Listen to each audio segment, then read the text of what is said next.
Mesdames et messieurs, bonsoir. Euh, Ce soir, comme c'était annoncé, comme on avait rendez-vous ce soir pour un live, un direct en français, euh, nous l'avions annoncé justement parce que personnellement, je voulais commenter, analyser euh, une actualité, un sujet d'actualité. Comme vous le savez bien, aussi bien que moi, au cours de cette semaine, le sujet qui défraye les manchettes, c'était surtout la fermeture du chemin Roxane. Euh, le chemin où est-ce que le chemin où les immigrants empruntent justement pour rentrer au Canada, passant par les États-Unis. Et le 23 mars, le président des États-Unis, Joe Biden, il était de passage au Canada, à Ottawa. Et avec Justin Trudeau, ils ont fait une annonce. Et c'est une annonce qui a mis fin euh, à cette opportunité que les migrants avaient pour franchir en fait la frontière canado-américaine pour se rendre au Canada. Ce soir, j'ai décidé d'analyser. J'ai décidé en fait de faire quelques commentaires puisque c'est un sujet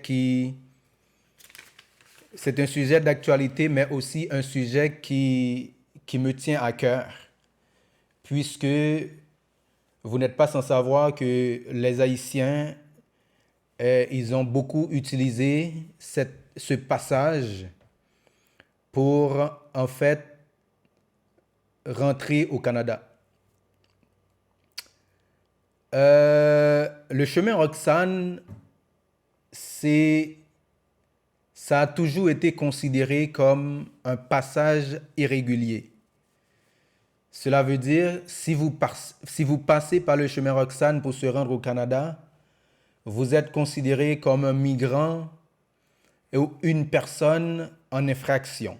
Une personne qui a décidé de contourner la loi et qui rentre au Canada de manière irrégulière. Donc, c'était déjà un sujet où est-ce que les gens parlaient de est-ce illégal ou irrégulière. Les autorités ou les spécialistes qui ont parlé de ce sujet, ils ont décidé de préférence d'utiliser le mot irrégulière pour dire que cette personne-là est rentrée au Canada de manière irrégulière. Euh, Avant tout, on va parler du pourquoi que le chemin Roxane n'a jamais été considéré comme euh, quelque chose d'illégal, justement, puisque les États-Unis et le Canada ont décidé à un certain moment donné de signer euh, une entente, une entente justement qu'on appelle l'entente sur les tiers pays sûrs. Qu'est-ce que cela sous-entend? Qu'est-ce que cela veut dire? L'entente sur les tiers pays sûrs, c'est une entente qui justement donnait l'opportunité à quelqu'un de faire une demande d'asile sur ou sur le premier territoire qu'on considère comme un territoire, comme un pays sûr. Par exemple, vous venez de la Colombie, vous venez de l'Afrique, vous venez d'Haïti, vous venez de n'importe quel pays qu'on considère comme un pays non sûr, et vous arrivez aux États-Unis. Donc, dès que vous mettez vos pieds aux États-Unis, on considère que le pays, les États-Unis, c'est un pays sûr. Donc, vous avez l'obligation de demander l'asile dans le premier pays sûr que vous mettez vos pieds. Donc, si vous êtes arrivé aux États-Unis et vous décidez de ne pas demander de l'asile, donc vous ne pouvez pas le faire au Canada. Vous ne pouvez pas le faire dans les points de passage au Canada. Parce que le Canada a signé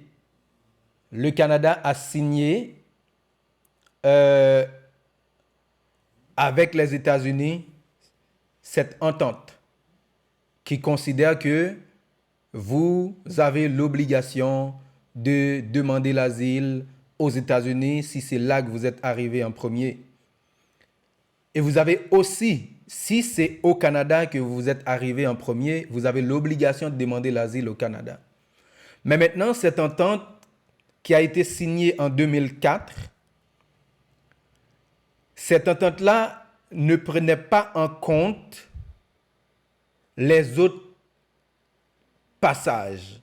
Je dirais, la frontière canado-américaine est étalée sur 8900 km². Donc, vous ne pouvez pas faire cette demande d'asile dans les points officiels. Par exemple, vous arrivez à la frontière Roxane, où est-ce qu'il y a le point de passage, où est-ce que les agents frontaliers sont installés. Vous ne pouvez pas faire cette demande-là. Vous ne pouvez pas non plus le faire, je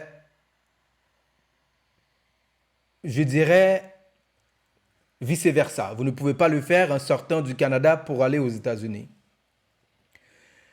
Mais le chemin Roxane, qui est devenu, je dirais, un phénomène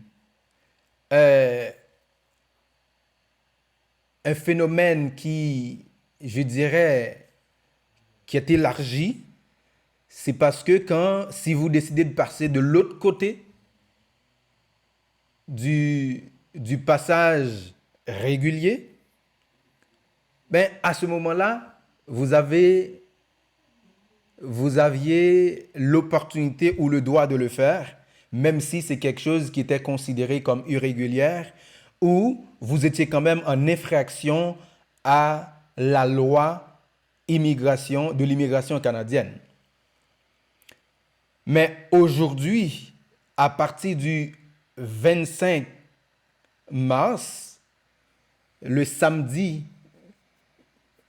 dans la nuit, de la matinée du samedi 25 mars, l'entente sur les tiers pays sûrs a été, je dirais, réconsidérée, récalculée. Donc, les États-Unis et le Canada ont décidé de dire que à partir de cette date-là,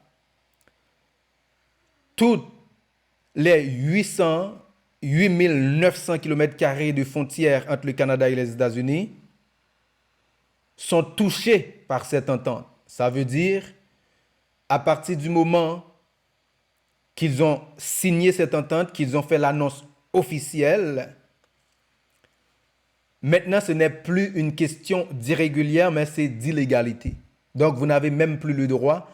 Et qu'est-ce qu'ils ont dit? Ils ont dit, si les agents vous interceptent, ils ont le droit ou ils vont tout justement vous refouler vers les États-Unis ou vous refouler vers le Canada si vous sortez du Canada pour vous rendre aux États-Unis.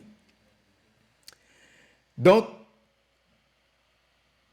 cette entente de 2004, c'était une entente qui permettait à une personne de demander l'asile au Canada ou aux États-Unis, dans le premier des deux pays où elle met les pieds. C'est ce que je venais de vous expliquer. Parce que j'ai pris des notes, mais je viens de vous expliquer exactement qu'est-ce que cela veut dire, cette entente de 2004 qui a été signée entre les États-Unis et le Canada. Maintenant,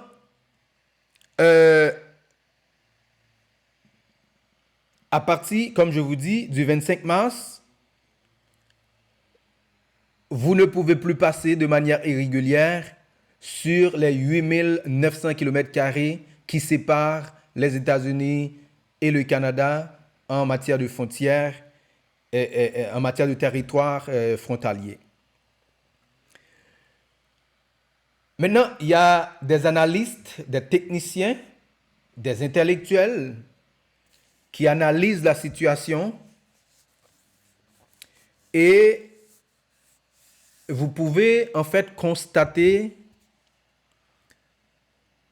qu'il y a même des manifestations en ce moment, les gens qui sont contre cette décision. Et ils ont donné des raisons, des arguments du pourquoi qu'ils sont contre. Par exemple, il y a le nouveau député de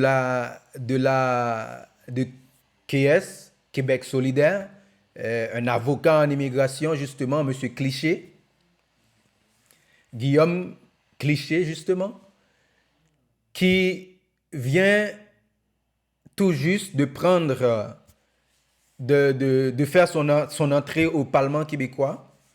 Et il a pris la parole en lien à cette décision. Lui, comme avocat en immigration spécialiste, il a donné son opinion, son avis par rapport à cette décision. Et pour lui, c'est une décision qui va créer plus de problèmes qu'autre chose. Il y a aussi, en fait, lors de la manifestation de ce mercredi, hier justement, il y a la porte-parole d'un ensemble d'organismes, Madame Samira Jasmin, qui, selon elle, qui dit que ce changement met en péril, met en danger la vie des milliers de familles et des gens qui n'ont plus d'autre option que d'emprunter des itinéraires plus risqués. C'est pas moi qui parle, hein? C'est Madame Samira Jasmin, dans une entrevue avec Radio-Canada, qui a fait cette déclaration. Cela sous-entend, Madame Samira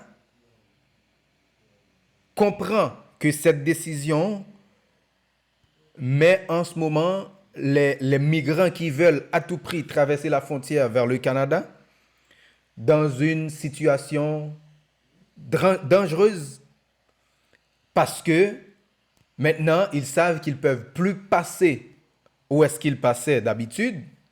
Ils vont probablement essayer de contourner. Et si vous êtes à l'affût, vous êtes en train justement de lire certains articles qui parlent, qui expliquent et qui nous disent que certains immigrants commencent déjà à essayer de contourner et pour essayer de passer un petit peu plus loin sur la frontière.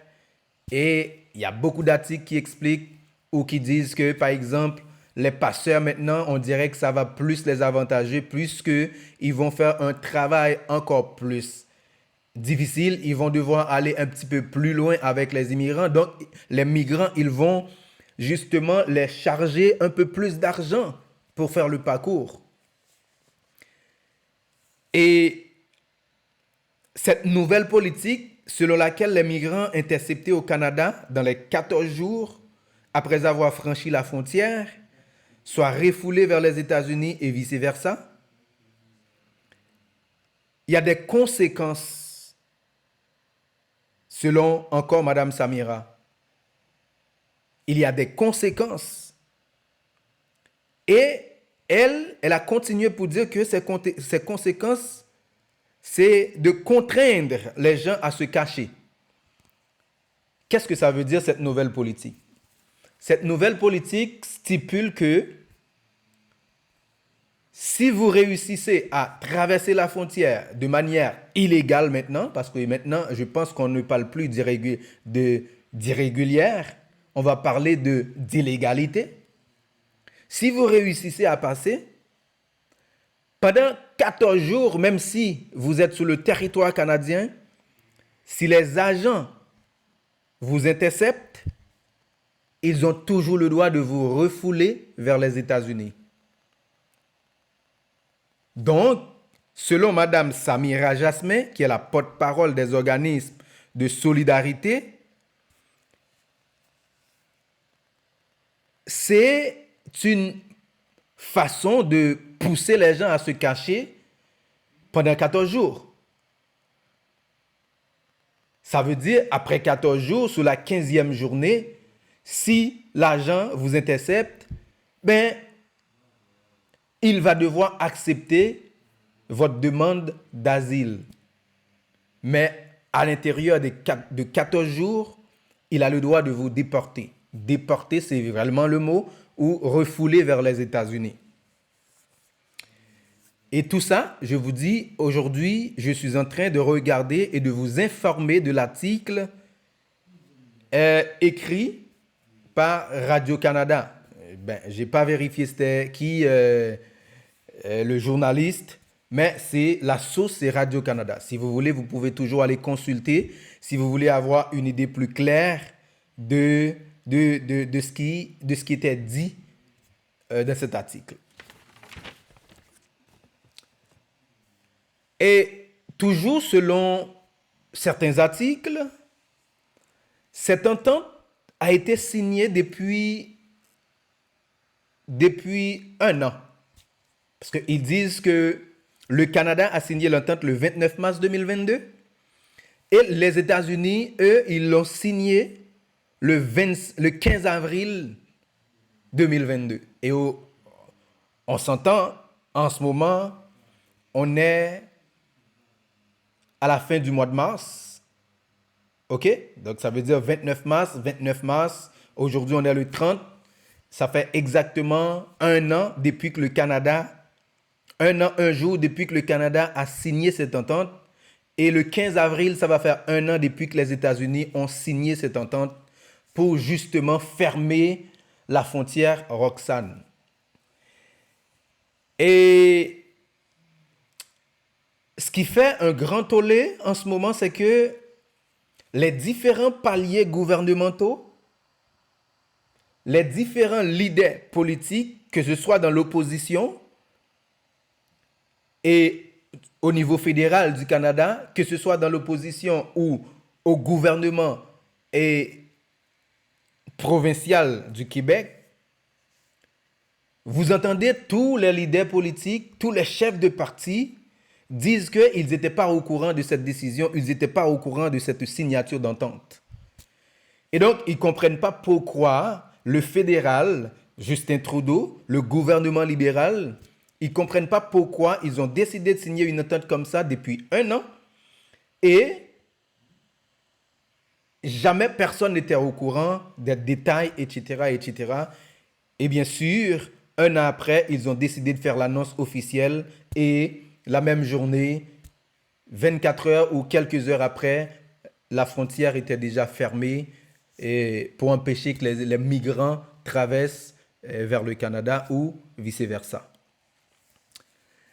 Maintenant, il y a en fait, comme je disais, des intellectuels comme M. François Audette. M. François Audette, qui est le directeur de l'Observatoire canadien sur les crises et l'action humanitaire de l'UQAM, lui, on lui pose une question à savoir, est-ce que certaines personnes pourront continuer d'emprunter le chemin Roxane? Est-ce que certaines personnes pourront continuer à traverser le chemin Roxane? Il faut bien comprendre, il faut écouter. Ce n'est pas moi qui parle en ce moment. Je fais juste citer, répéter les mots de M. François Audette. M. François Audette, il dit, oui, les enfants mineurs non accompagnés et les migrants qui ont de la famille établie au Canada ne seront pas renvoyés aux États-Unis. Je vais vous expliquer. Si un enfant est considéré mineur, ça veut dire au Canada, à 18 ans, vous êtes majeur. Aux États-Unis, on sait que c'est 21 ans. Si un enfant est mineur et l'enfant arrive sur la frontière Roxane à n'importe quel point l'enfant arrive tout seul, ça veut dire non accompagné, selon M. François Odette, il est capable d'entrer. Il est capable de demander d'asile comme à l'accoutumée, comme les gens le faisaient avant.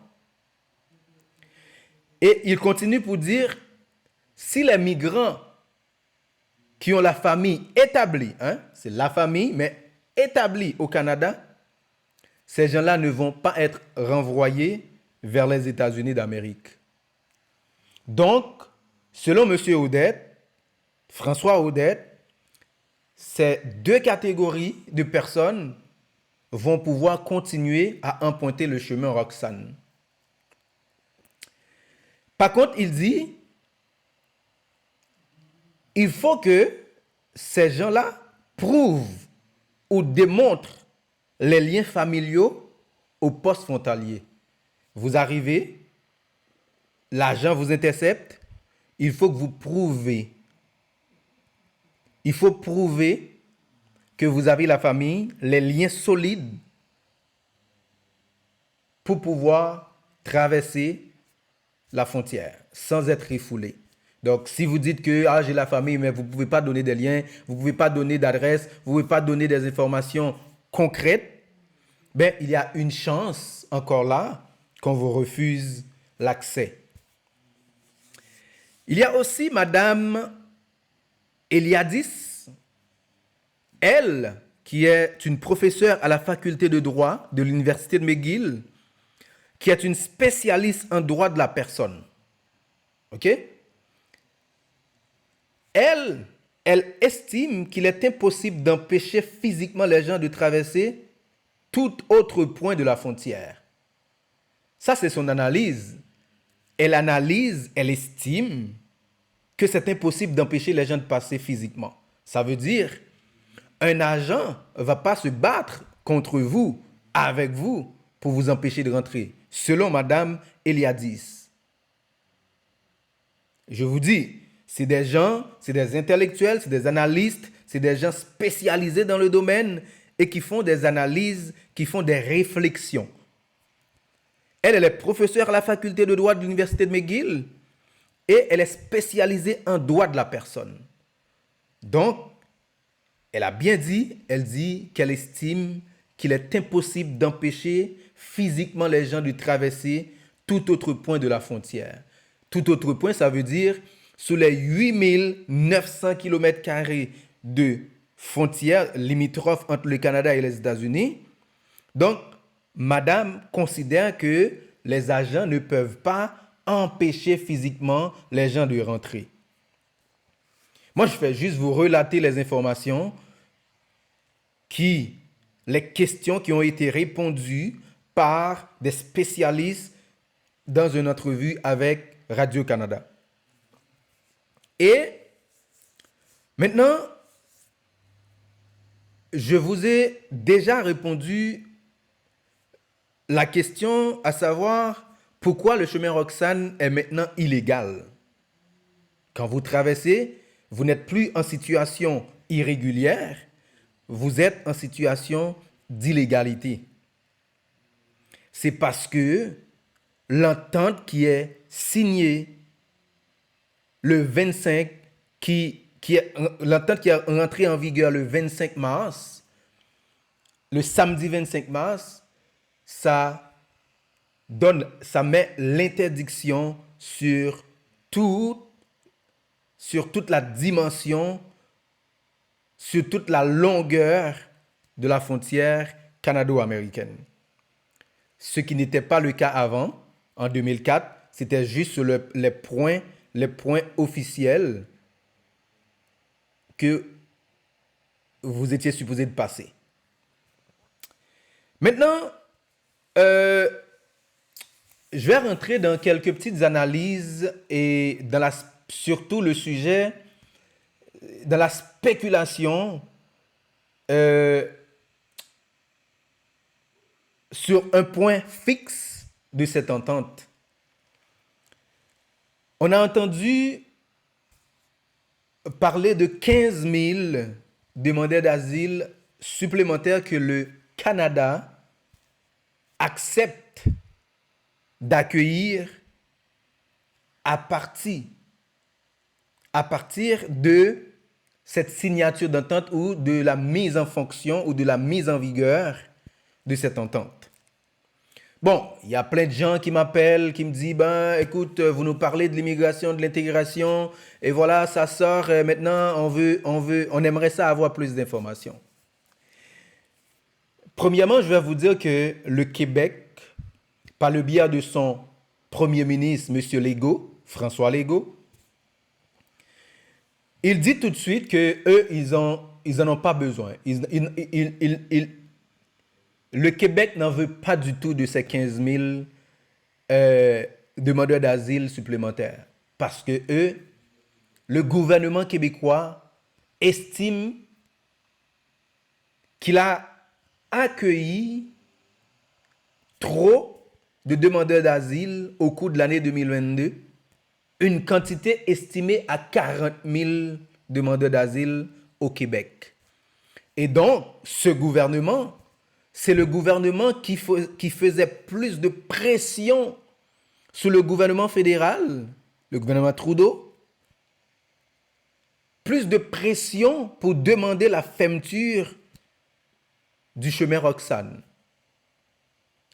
Puisque eux, ils disent que leur capacité c'était saturée, ils ne pouvaient plus en recevoir. Sinon, il faut vraiment transférer ces gens-là dans d'autres provinces. Et ce qui a été déjà en vigueur, c'est le transport des gens vers l'Ontario, vers, je ne sais pas, Nouveau-Brunswick, Vancouver, etc., etc. Déjà, vous avez entendu, si vous vous êtes informé, vous avez entendu parler, je pense que c'est le maire de Niagara Falls, justement, qui parlait déjà, qui disent que, ben, oui, les immigrants sont de la bienvenue parce que nous, on en a besoin, mais aussi, il faut vraiment bien les accueillir en matière de logement, en matière de services. Il faut donner des services. Parce qu'au Québec, nous, on est habitués à recevoir les immigrants, donc il y a des services qui sont déjà sur place, versus l'Ontario qui n'avait pas cette habitude-là. Donc maintenant, ils sont en train de travailler sur des stratagèmes, ils sont en train de travailler sur des stratégies d'accueil pour pouvoir offrir des services acceptables à la hauteur des immigrants. Et vous savez déjà, à l'Ontario, ben, les gens, ils parlent anglais. Bon, c'est une province anglophone.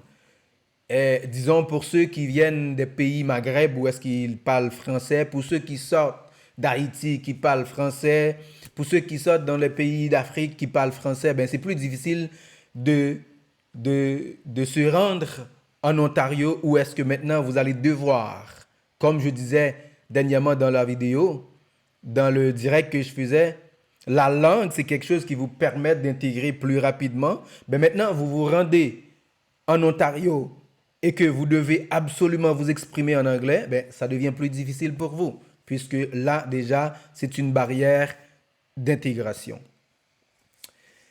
Maintenant, c'est quoi la réaction? Là, je vous donne pourquoi le Québec, lui, il dit qu'il veut absolument rien savoir dans les 15 000 supplémentaires que le Canada accepte d'accueillir dans l'entente. Maintenant, avant de vous expliquer en long et en large, je vais vous parler un petit peu de la réaction des migrants. Et vous savez que il y a beaucoup de gens qui se préparaient pour le déplacement. Il y a beaucoup de gens qui arrangeaient ces valises pour le déplacement, pour le parcours de New York à Montréal. Le chemin Roxane se trouve, je dirais, sur l'île de Montréal. Ben, il faut que je vous dise que les journalistes qui ont posé des questions, que ce soit à ceux qui se trouvent en ce moment aux États-Unis, que ce soit à ceux qui sont au Québec, des immigrants bien intégrés qui ont de la famille aux États-Unis qui veulent venir, Mais c'est beaucoup d'inquiétude en ce moment. C'est beaucoup d'inquiétude. Les gens se sentent dans le néant. Ils ne savent pas quoi faire. Ils ne savent pas, en fait, comment s'y prendre. Au point qu'il y en a qui décident, ipso facto, de toute façon, de contourner et d'aller un petit peu plus loin pour rentrer. Donc, c'est beaucoup d'inquiétude, c'est beaucoup de stress, c'est beaucoup de réflexion et c'est beaucoup de recherche de solutions en ce moment. Mais aussi sur le territoire, les immigrants ou les spécialistes ou les organismes qui ont l'habitude d'apporter du soutien aux immigrants, qui ont l'habitude d'entendre ce que les immigrants vivaient, le pourquoi que les immigrants ont quitté leur pays pour venir aux États-Unis ou au Canada, ben ces gens-là, ils commencent à manifester et à demander, à faire pression. Comme je vous dis, le mercredi, ils étaient justement dans la circonscription du Premier ministre du Canada, M. Trudeau, pour faire pression sur M. Trudeau pour lui demander de reculer ou de retourner sur cette décision. Ce qui paraît presque, je ne dirais pas impossible, mais très, très, très difficile. Donc,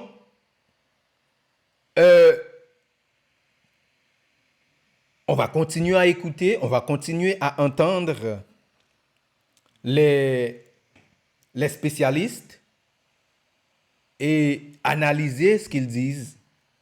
Mais pour le moment, je vous dis que dans le camp des migrants, c'est la panique, c'est le stress, c'est des inquiétudes, c'est beaucoup de problèmes. Maintenant, on va revenir sur les 15 000 supplémentaires. Il y a des gens qui m'appellent et qui disent que est-ce que ce n'est pas un programme comme celui des États-Unis, ce qu'on appelle en Haïti actuellement Biden. Dès que vous entendez programme Biden, ça veut dire qu'il y a des gens qui se déplacent ou qu'il y a des gens qui sont sur le point de se déplacer pour se rendre aux États-Unis. Ou il y a des gens qui attendent leur passeport, ceux qui sont en train d'essayer à tout prix de faire leur passeport, ceux qui ont leur, je dirais, acceptation, mais qui n'ont pas de passeport pour faire le déplacement, dommage. Mais il y a des gens qui essayent de faire la comparaison entre ce programme Biden et le chiffre 15 000 supplémentaires de demandeurs d'asile que le Canada va devoir accepter, accueillir selon l'entente qu'il a signée. Mais ce que je vais vous dire tout de suite,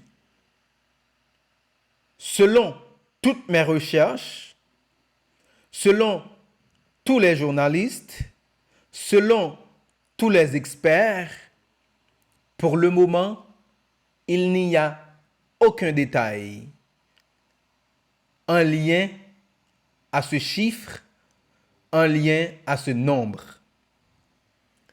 Il n'y a pas de détail du comment que le gouvernement canadien va procéder. Il n'y a pas de détail du type de programme que ça va être. Par contre, tout ce que j'ai lu, c'est qu'il parle de 15 000 demandeurs d'asile supplémentaires. Selon mon analyse, selon ma compréhension des choses, moi je dirais qu'il est question plutôt des gens qui passent encore par la frontière canado-américaine et qui prouvent certains critères et qui vont être acceptés par le Canada. À mon humble avis, pour le moment, c'est l'élément de réponse que je peux apporter à votre question. Cela sous-entend, vous devriez être, vous devriez vous trouver aux États-Unis et vous devriez être en mesure de pouvoir passer la frontière et de se faire accepter pour pouvoir considérer comme un demandeur d'asile et faire partir de ces 15 000 demandeurs d'asile supplémentaires. En fait, pour le moment, il n'y a pas de détails. Pour le moment, il n'y a pas d'explication du comment. Tout ce qui est clair, c'est que ce seront des demandeurs d'asile que le gouvernement canadien va devoir accepter. Quand ils disent 15 000 supplémentaires, cela veut dire quoi, à votre avis? À mon avis, cela veut dire que si le Canada avait l'habitude d'accepter 40 000, 50 000, 100 000 demandeurs d'asile par année, eh bien, le Canada va devoir accepter ce quantité-là. Si c'est 100 000, on va prendre l'exemple, par exemple, c'était 100 000 par année. Donc, le Canada va être obligé, selon l'entente qu'il a signée, d'accepter 100 000 plus 15 000 supplémentaires. 15 000 de plus. Ça fait 115 000 demandeurs d'asile selon l'entente. N'oubliez pas, j'ai bien dit, si le Canada avait l'habitude d'accepter 100 000, on prend un exemple, ben, il va devoir accepter 115 000. Ça veut dire 15 000 supplémentaires. Je prends le temps et je mets l'accent là-dessus pour que vous puissiez comprendre et de ne pas faire de mise interprétation ou je dirais de mauvaise compréhension de ce que je viens de dire. Au fait, je crois que ce sera tout pour ce soir. Comme vous pouvez constater, je vous le dis, je vous promets d'essayer de vous apporter quelques éléments d'information en lien à l'immigration canadienne. Et certaines fois, je vais faire des vidéos. De la pluie et du beau temps, je sais faire. Certaines fois, je vais faire des vidéos parlant de l'intégration et certaines fois des vidéos parlant de l'immigration. Aujourd'hui, c'était plutôt une vidéo de la frontière, des migrants, des immigrants, des demandeurs d'asile. Tout ça, c'est toujours le même contexte, le même sujet. Mais il faut comprendre aussi votre présence, votre support, votre soutien est primordial, est super important pour moi, pour le travail que je veux faire. Donc, quand je vous donne rendez-vous, j'attends à ce que vous répondez présent, j'attends à ce que vous venez participer avec moi et j'attends aussi que vous posiez vos questions. Vous pouvez toujours laisser vos questions sur les commentaires. Vous pouvez toujours me contacter directement et me poser certaines questions que je vais toujours essayer de vous donner un élément de réponse. En fait, comme je vous le dis, je vais toujours essayer de ne pas être trop long. 30, 45, à la rigueur 1 heure si le sujet l'exige, s'il y a interaction. Mais dans le pire des cas, 30 minutes, 45 minutes, c'est le max qu'on va passer ensemble, qu'on va discuter, qu'on va prendre des informations et qu'on va continuer ensemble. Sur ce, je vous remercie tous. Je vous prie justement de continuer à regarder, à partager avec vos amis, à liker, à laisser un commentaire. Comme ça, on va grandir ensemble et comme ça, je vais pouvoir élargir le cadre. Par exemple, cette semaine, il y a un sujet plutôt local qui n'est pas, disons, un sujet immigratoire, parlant de Dibango, Dibanga. J'avais vraiment envie de faire une vidéo en lien avec ce sujet d'actualité, mais je me suis dit, pour le moment, je m'abstiens de commencer à rentrer dans des sujets pareils. Je préfère rester là, mais je vous promets Je vous promets, si ça fonctionne bien, si on collabore bien, si on reste ensemble, on travaille ensemble, je vous promets, je vais commencer justement à toucher des sujets d'actualité, mais des sujets que je me sens en mesure de vous parler ou de faire certaines analyses ou d'apporter certains éléments de commentaire sur le sujet quelconque. Il faut comprendre que on est là pour collaborer ensemble. On est des Haïtiens et il y a des gens de partout qui m'écoutent. Il y a des gens de partout qui veulent avoir des informations sur l'immigration. Il y a des gens de partout qui veulent immigrer au Canada. Donc, encore une fois, je suis obligé de garder la langue française. Mais comme je vous dis, si vous me demandez une vidéo en créole sur un sujet quelconque, je vais aussi le préparer et je vais l'apporter pour vous. Je vous remercie tous et je vous demande de continuer à me supporter, de partager avec vos amis, de partager avec vos collègues, de partager avec votre famille et surtout de liker, d'abonner, de vous abonner à ma page. Comme ça, on va grandir ensemble et je vous remercie. Ciao. Bonne soirée à vous. Bonne soirée à tous. Bye bye.